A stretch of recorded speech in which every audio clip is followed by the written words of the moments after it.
She called it With Love. The title whispered warmth. The trailer promised cinnamon comfort community, the kitchen bathed in honey light and brass fixtures that screamed curated wholesomeness.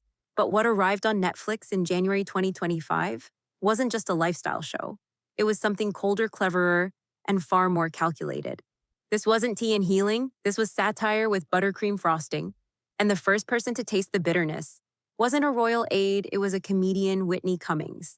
It's not a cooking show, it's a roast of the monarchy, and I mean slow roasted glazed and served with a smile. That's how Whitney described it on her podcast in February 2025. And suddenly, millions of viewers realized what they thought was a soft reset for Meghan was a velvet-wrapped memoir masquerading as banana bread. Episode 1 started innocently enough. B-roll of lemons, a child's laugh, bamboo spoons. Then Meghan appeared, flawless, peaceful, crisp apron-controlled posture, camera-ready glow. She spoke of joy, creativity, freedom. I lost parts of myself before. One pause, one glance to camera. But I found them again, here. Not in Montecito, not in the garden, but in this kitchen. The implication was gentle, but the jab was sharp. Wherever she had been before, it wasn't freeing. And the only before anyone could possibly imagine was Buckingham Palace. This is where the motif frozen smile took root. Meghan wasn't angry, she wasn't ranting, she was smiling. The smile of someone who had learned that vengeance lands better when it's baked at 350 degrees and sprinkled with sea salt. Critics noticed quickly, not the tabloids, not the royal bloggers, but the comedians, the cultural analysts, the people trained to hear what isn't said but staged. Episode 3 featured a segment on emotional inheritance. No mention of crowns, but a passing comment about learning to create tradition that doesn't come with conditions. Cue raised eyebrows, cue freeze frames of her expression, cue think pieces titled, Is Meghan Markle Making Scones or Statements? By episode 5, the themes were no longer subtle. A guest referred to her as the Duchess of doing things her way. Meghan smiled, didn't correct them, didn't flinch. Later in the episode, she makes a dessert called Silkered Bitter-Sweet Balance. Laced with citrus, cracked on top, served on plates painted with a faint floral pattern suspiciously close to royal china. Coincidence unlikely. This is what Whitney Cummings saw. Not a cooking show, not a redemption arc, a passive-aggressive expose dressed up like a Pinterest dream. This is PR warfare, just in beige and linen. That quote alone was clipped, shared, and eventually turned into a TikTok trend with a caption, with love and loathing. Meghan never said the words, the royal family. She didn't have to. She didn't say I was silenced. She just said, it feels good to finally speak in my own space. She didn't say they were cold. She said, this kitchen feels warm in ways others never did. And the viewers, they read between the whisks. That's why the backlash didn't come from palace press offices. It came from comics, from pop culture commentators, from women who know what it looks like when empowerment is engineered. This wasn't transparency. It was theater, lifestyle content that smelled faintly of unfinished trauma. And when you put trauma in a pie dish, no matter how artful someone is going to taste it. With Love, Meghan didn't flop because it was boring. It flopped because it wasn't honest. Because viewers wanted a reset, not a rerun of carefully veiled grievances served with seasonal produce. Because the problem wasn't the recipes, it was the recipe for attention.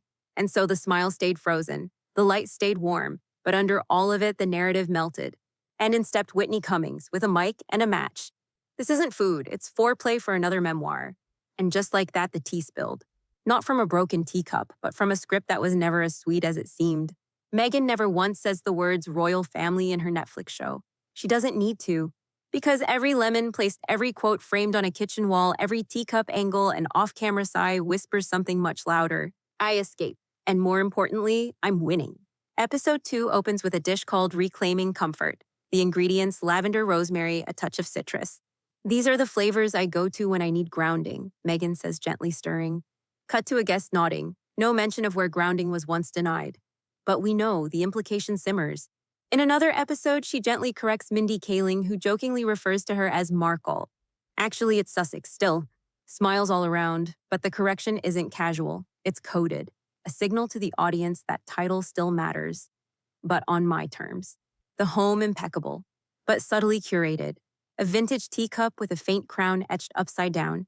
A throw pillow embroidered with the phrase, born to break molds. None of it screams, all of it suggests. This isn't decor, it's a diplomatic rebuke via throw blanket. In episode 4, she and a guest make sorrow scones. The name raises eyebrows, so does the garnish, a single rose petal folded and flattened. Meghan explains, it's about taking something bruised and making it part of the beauty. No names, no dates, just narrative, soft, palatable, almost poetic. But the metaphor knows exactly who it's about, and that's the brilliance and danger of With Love, Meghan. The show's power doesn't come from what it declares. It comes from what it denies gracefully. It's not a cry for help, it's a curated aftermath. The smile isn't healing, it's branding. Critics missed this at first, calling the show dry, safe, aesthetically over-directed. But as the episodes wore on and the symbolism stacked like copper pans on an unused stove, it became harder to ignore. This wasn't just lifestyle, this was commentary. Every line walked the edge between emotional intelligence and emotional revenge. By the finale, a quote appeared on screen. I no longer explain, I just cook. The audience laughed, not because it was funny, but because it wasn't subtle anymore. It was intentional. It was a soft smirk at a world that had once demanded her silence. The knives in this kitchen weren't for chopping. They were for shaping narrative, sharpened by years of PR battles, polished by brand consultants. The smile stayed soft. The light stayed warm, but beneath it all there was edge. So no, Meghan never attacked the royals. She just outgrew them on camera, with roses, with linen, with curated citrus. And the world watched and felt it. Even if it couldn't quote a single accusation, it could sense the exhale of someone who had been edited for too long and finally found her final cut. This isn't a show, it's a statement. And it's sharp, because it never raises its voice. It just leaves you wondering why you feel so accused without her saying a word. It only took 7 minutes. A parody sketch, a fake kitchen, a fake Meghan, a recipe called Wounded Duchess Pie. Megyn Kelly's satire wasn't subtle. It wasn't polite. And it wasn't designed to make anyone feel warm.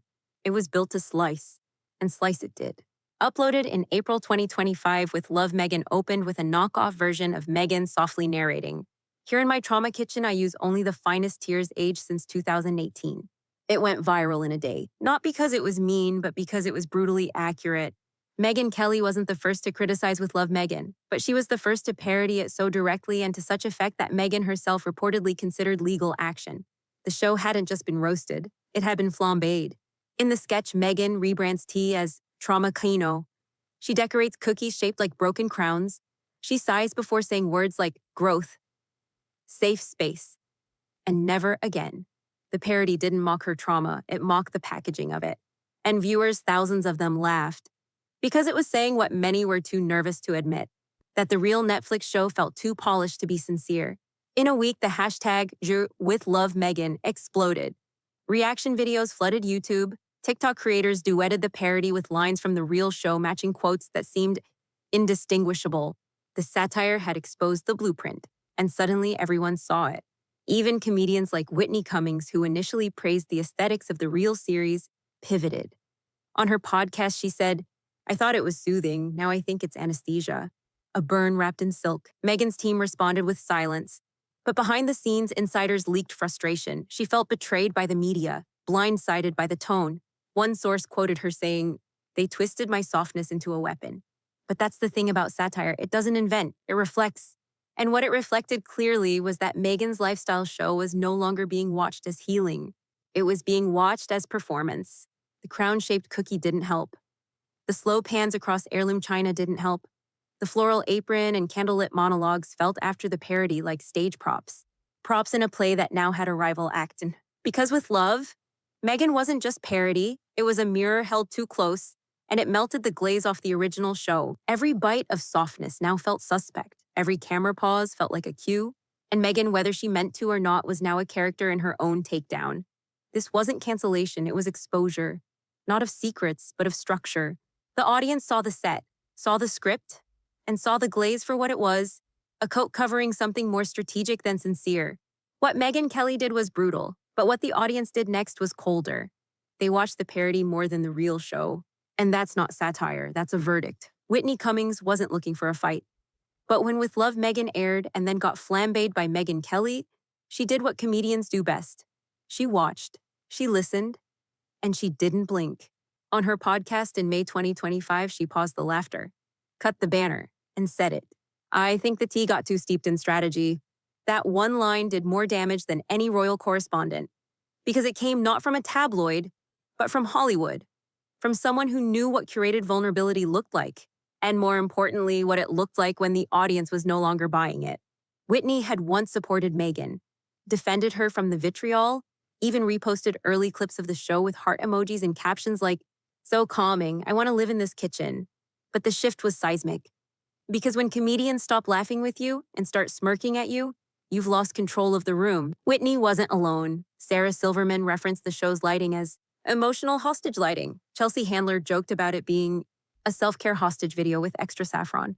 Even Lily Singh, once a guest on the show, retweeted a parody clip with the caption, "Well, that aged like overripe figs." These weren't haters.